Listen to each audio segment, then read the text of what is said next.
Hey, what's up? So today I want to share a case study where we're able to generate over $1 million in just under 2 weeks. So there's a number of factors that went into this result. And today I'm hoping that I can share some of those and hopefully you'll walk away with some tangible insights on how you can apply this to your own business. So first and foremost, you want to make sure that you have a great offer.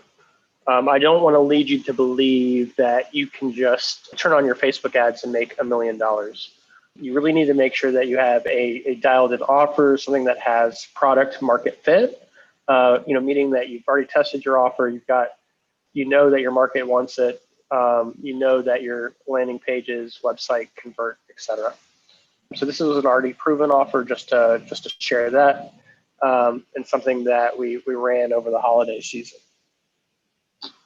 So when we any sort of paid traffic, one of the things that I want you guys to consider is the growth equation.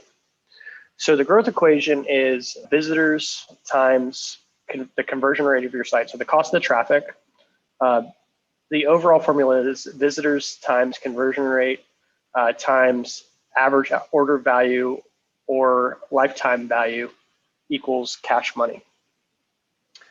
And why this is important. So let's say we're thinking about the cost of traffic, right? The average cost per click on Facebook is roughly $1 to $2. So for this example, let's just use $1. For every, let's say you send 100 clicks, right? Those 100 clicks cost $100. Let's say your average order value is $50. If your conversion rate is 2%, and you spend $100 on traffic and your average order value is 50, you're going to convert two of those customers if your conversion rate is 2%, right? So that makes you roughly break even. Now, if we were to adjust those numbers to 3% for the conversion rate and $100 for your average order value or lifetime value, now those 100 clicks end up becoming, so it's 100 times 3%, so that's 3 new customers. 3 times 100, right? So now for that $100 that you spent, you're making $300.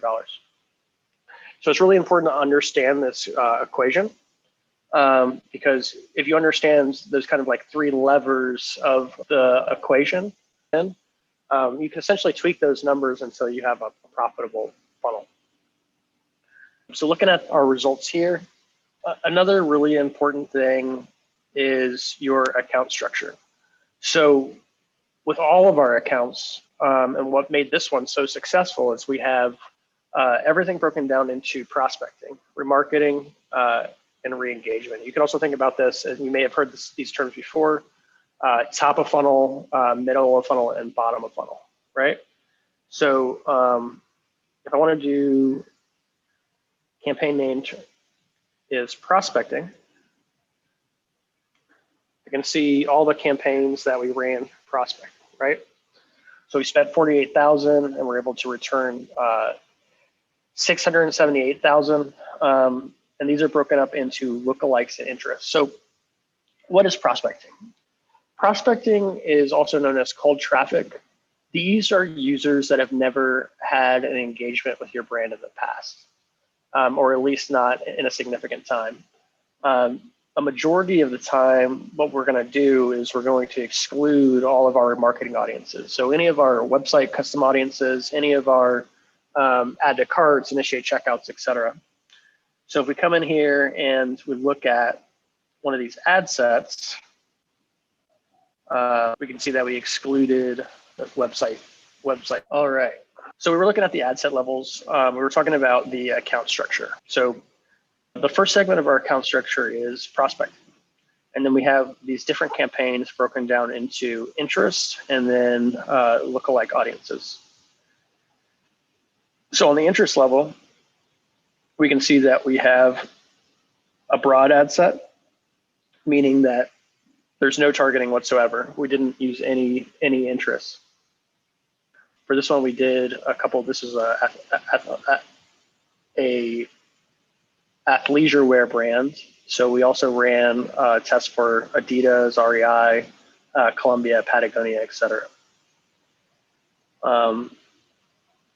The other thing that you'll notice here is we also ran some lookalike audiences. So we ran, we like to run like a 1, a 5, and 10%. That's kind of like the range of lookalikes. There's also a way to make 20% lookalikes, but that's an entire other conversation to have. So we ran a number of these, and you'll notice that this account structure is really, really simple.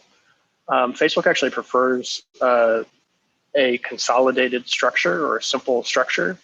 So we just put, at a max, 5 ad sets in each campaign. Another thing that you'll notice here is the bid and budget.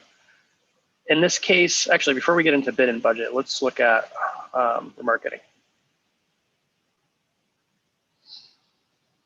So another thing to note with like prospecting versus remarketing, generally speaking, we want to spend 60 to 70% of our budget on prospecting, and then we want to spend 30% on remarketing, right? So these are the remarketing campaigns that we ran.